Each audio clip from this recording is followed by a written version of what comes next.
Sir मैं prelim में fail हो गया हूँ सर। तो क्या सर मैं 90% स्कोर कर सकता हूँ? क्योंकि सर मैं अभी जाग चुका हूँ, मुझे ये लग रहा है कि घर वाले बहुत शोर मचा रहे हैं, आजू बाजू वाले बहुत शोर मचा रहे हैं और दिमाग खराब हो चुका है सर। तो भाई टेंशन क्यों ले रहे हैं? प्रीलियम ये आपका फाइनल बोर्ड एग्जाम थोड़ी है, फाइनल बोर्ड एग्जाम आना बाकी है।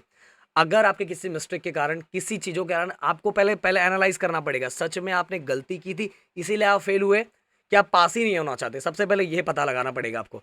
और अगर आप सच में अच्छा स्कोर करना चाहते हो तो सबसे पहले अपने दिल को ये समझाना पड़ेगा और खुद को बोलना पड़ेगा, हाँ भाई तेरा भाई करके दिखाएगा, करके दिखाएगा। और अगर जो ये बोलेगा ना उसके लिए ना भाई 15 दिन भी बहुत है, 15 डेज भी बहुत होता है, बहुत होता है। प्लानिंग पूरी तरह से समझना है कि हाँ क्या क्या करना है, प्रॉपर तरीके से अगर समझोगे ना, बस इतना इतना करना है, बस गधे की तरह काम करोगे तो कुछ नहीं होगा। क्या किसके लिए क्या क्या करना है वो समझोगे तो भाई अगर फेल हो तो 90% के ऊपर स्कोर कर लोगे। कैसे सर? देखो, लैंग्वेजेस के लिए मैं बोलूँ, लैंग्वेजेस के लिए तो एक दिन ही काफ़ी है। तो 3 सब्जेक्ट तो वैसे ही निकल गया। उसमें ज़्यादा फोकस हमें ग्रामर पार्ट पे करना है। ओके, पैसेज पे एक दिन अगर आप देना है तो एक दिन और पैसेज पे पार्ट्स, एक एक दिन और पैसेज पे दे दो। इसके बाद हमें जो ज़्यादा पढ़ने वाली चीज़ें है वो है हमारा प्रैक्टिस करने वाला मैथ एंड लर्न करने वाला एसएसटी। और एसएसटी के अंदर जो हमारा ज्योग्राफी है उसके अंदर तो हमने जो हमारा ये वाला ग्राफ वाला सेक्शन है उस पे सेपरेट वीडियो बनाया हुआ है। उसके तो फिक्स हमारे मार्क्स है, मैप प्लॉटिंग का जो मार्क्स है वो फिक्स है। तो बहुत सारी चीज़ें जिसका हमें फिक्स है कि बोर्ड में वो चीज़ें आती ही है, वो चीज़ें आती है, वो उस तरह से पढ़ोगे तो स्कोर करोगे, तो आराम से स्कोर कर लोगे। देखो फेल बहुत रीज़न के कारण हुआ जाता है।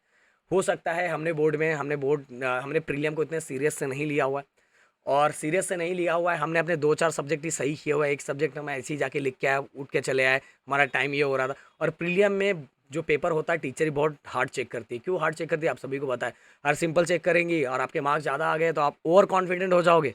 थोड़ा टेंशन भी जरूरी है, थोड़ा टेंशन जरूरी है। पर टेंशन मतलब ये कि टेंशन के पास टेंशन टेंशन कर रहे हो, पढ़ ही नहीं रहे हो। जब टेंशन आ रहा है तो उस टेंशन को कम करने के लिए, नींद नहीं आ रही है रात को तो नींद नहीं आनी चाहिए, पर नींद नहीं आना मतलब कल भी नींद नहीं आ रही तो गलत है। आज नींद नहीं आ रही तो क्यों नहीं आ रही वो पता लगाना, और उसके लिए दिन भर अच्छे से हार्डवर्क करना है और रात को चैन की नींद आएगी फिर। ओके, सो गाइज आप कर सकते हो, बट शुरुआत अच्छा करना है। मैंने बोला बहुत सारे ऐसे सब्जेक्ट है जिसको आप 2-2 3-3 में कंप्लीट कर सकते हो। सेम सेम क्वेश्चन जो है आप मैथ के एक ही, बहुत सारे प्रैक्टिस सेट में बहुत सारे क्वेश्चन दिए। अब हर के, अब देखो जैसे क्वाड्रेटिक इक्वेशन की मैं बात कर लेता हूँ। क्वाड्रेटिक इक्वेशन में जितना फैक्टराइजेशन मेथड हो गया, फैक्टराइजेशन मेथड के बाद हमारा फॉर्मूला मेथड हो गया, फॉर्मूला मेथड के बाद हमारा कंप्लीटिंग स्क्वायर मेथड हो गया। कुछ बच्चे कंप्लीटिंग स्क्वायर मेथड के बारे में बोलते सर मैं डाउट, अगर बोलोगे तो मैं उस पर वीडियो बना दूंगा और एकदम अच्छे से समझ में आ जाएगा आपको। तो आप सब में से 2-2 क्वेश्चन की प्रैक्टिस कर लो, सब में स्टार्टिंग के 3-3, स्टार्टिंग के 4-4 क्वेश्चन की प्रैक्टिस कर लो। देखो आपसे रहा लास्ट वाला जो चैप्टर है मीन मीडियन मोड, मोड और मीडियन पहले कर लो, उसके फॉर्मूले याद कर लो, आराम से चीजें होती जाएगी भाई, टेंशन ही नहीं। ओके, 12th वाले बच्चों क्वेश्चंस, लास्ट के क्वेश्चन कंप्लीट कर लो। इस तरह से करोगे तो प्रीलियम में भाई स्कोर करना कोई बहुत, प्रीलियम में अगर स्कोर नहीं हुआ तो ये टेंशन नहीं कि बोर्ड में आप स्कोर नहीं कर सकते। बहुत ऐसा, बहुत सारे एग्जांपल है जिन्होंने स्कोर किया हुआ है, बट करना स्टार्ट करना पड़ेगा। ओके, करना स्टार्ट करना पड़ेगा।